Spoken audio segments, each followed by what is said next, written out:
সবাইবন্ধা পূজা মন্দিৰৰ মাহেকীয়া প্ৰাচীৰ পত্ৰিকা উন্মোচন শতবৰ্ষ গৰকা যোৰহাটৰ সবাইবন্ধা পূজা মন্দিৰৰ মাহেকীয়া প্ৰাচীৰ পত্ৰিকাৰ এই মাহত দ্বিতীয় বছৰৰ দশম সংখ্যাত ভৰি দিছেহি যোৱা 6 ডিচেম্বৰ সন্ধিয়া 7 বজাত মন্দিৰৰ বৈঠক ঘৰত নৱেম্বৰ মাহৰ প্ৰাচীৰ পত্ৰিকাখনি আনুষ্ঠানিকভাৱে উন্মোচন কৰে অসমৰ এগৰাকী বিশিষ্ট সাংবাদিক দৈনিক জনমভূমিৰ ষ্টাফ ৰিপৰ্টাৰ সুনিবন্ধকাৰ তথা যোৰহাট প্ৰেছ ক্লাবৰ কাৰ্যকৰী সভাপতি শ্ৰী অনন্ত নাৰায়ণ বৰঠাকুৰদেৱে উন্মোচনী ভাষণত শ্ৰী বৰঠাকুৰে সবাইবন্ধা পূজা মন্দিৰে পূজা পতাৰ উপৰিও সমাজৰ অন্য দিশতো চকু ৰাখি মাহে মাহে এখনি প্ৰাচীৰ পত্ৰিকা উলিয়াই অসমীয়া সাহিত্য জগতলৈ কিছু হলেও বৰঙনি আগবঢ়োৱাৰ কথা উল্লেখ কৰিছে লগতে বৰ্তমান সময়ত বহু সংখ্যক ছাত্ৰ-ছাত্ৰী আৰু কণকণ মইনাসকলে মোবাইলতে ব্যস্ত থাকি আপুৰুগীয়া সময়খিনি নষ্ট কৰি থকা সময়তে প্ৰাচীৰ পত্ৰিকাৰ জৰিয়তে এছামে লেখা মেলা ছবি অঁকা এনে ধৰণে নিজকে আগুৱাই নিয়াটো প্ৰাচীৰ পত্ৰিকাখনৰ লগতে সাহিত্য জগতলৈ সেউজীয়া আশাৰ ৰেঙনি বুলি উল্লেখ কৰি সবাইবন্ধা পূজা মন্দিৰক ভূয়সী প্ৰশংসা কৰিছে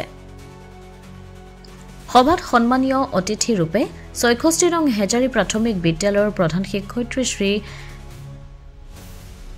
জুমনি বৰাই অংশগ্ৰহণ কৰে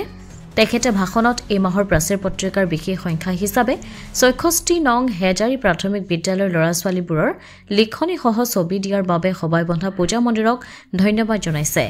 আৰু ই এক প্ৰশংসনীয় কাম বুলিও উল্লেখ কৰিছে সবাইবন্ধা পূজা মন্দিৰৰ সভাপতি বিশিষ্ট ক্ৰীড়া সংগঠক তথা প্ৰাচীৰ পত্ৰিকাৰ সম্পাদক পবিত্ৰ বৰঠাকুৰে সঞ্চালনা কৰা উন্মোচনী অনুষ্ঠানটিত ক্ৰমে সম্পাদিকা ৰাজলক্ষ্মী শৰ্মা গোস্বামী ডক্টৰ শ্যামল প্ৰসাদ বৰুৱা প্ৰবীণ বৰুৱা অঞ্জনা গোস্বামী চক্ৰৱৰ্তী আৰু দিগন্ত বৰুৱাই প্ৰাচীৰ পত্ৰিকাৰ ওপৰত সুন্দৰ মন্তব্য আগবঢ়ায় ব্যুৰ' ৰিপৰ্ট পোহৰ লাইভ 8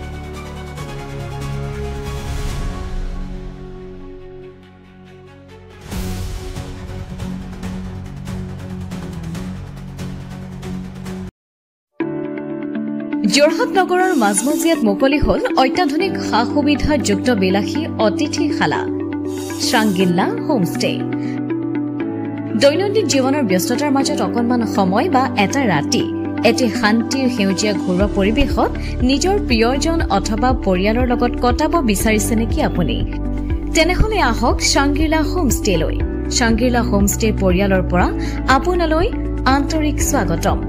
হয় এটা অসমীয়া ঘৰুৱা পৰিৱেশৰ লগতে আপোনালোকে ইয়াত লাভ কৰিব শ্ৰাংগিল্লা পৰিয়ালৰ উষ্ম আতিথ্য আৰু অসমীয়া থলুৱা খাদ্য সম্ভাৰ তদুপৰি আমাৰ ইয়াতে আছে আহল বহল আৰামদায়ক অধিক সুবিধাযুক্ত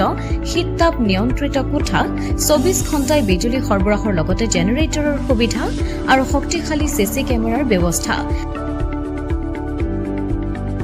বিনামূলীয়া ৱাইফাই সুবিধা কাৰ পাৰ্কিংৰ ব্যৱস্থা ন্যূনতম মূল্যত গাড়ী চালকৰ বাবে কোঠালিৰ ব্যৱস্থা লগতে আপোনাৰ প্ৰমোদৰ বাবে উপলব্ধ এখন মুক্ত টেৰেছ য'ত মুকলি আকাশৰ তলত আহাৰ গ্ৰহণৰ আনন্দ লাভ কৰিব পাৰিব আপুনি আপোনাৰ বাবে এটি সুখবৰ আমি প্ৰথম 20 জন গ্ৰাহকলৈ আগবঢ়াইছো 30% ৰেহাই মূল্যত অত্যাধুনিক কোঠালি 3 জনৰ বাবে উপলব্ধ কোঠা 3000 কিন্তু বৰ্তমানৰ মূল্য 2100 টকা প্ৰতি নিশা 2 জনৰ বাবে উপলব্ধ কোঠা 2500 টকা কিন্তু বৰ্তমানৰ মূল্য 1750 টকা প্ৰতি নিশা তেনেহলে পলম নকৰি এতিয়াই আমাৰ শ্ৰাংগিল্লা হোমষ্টেলৈ আহিব পাৰে আপোনাক স্বাগতম জনোৱা হৈছে আমাৰ পৰিয়ালৰ তৰফৰ পৰা অধিক জানিবৰ বাবে আমাৰ যোগাযোগ নম্বৰত যোগাযোগ কৰক আমাৰ ঠিকনা ডিচিবি ৰোড হেমবৰুৱা পথ তৰাজান কাকতি গাঁও যোৰহাট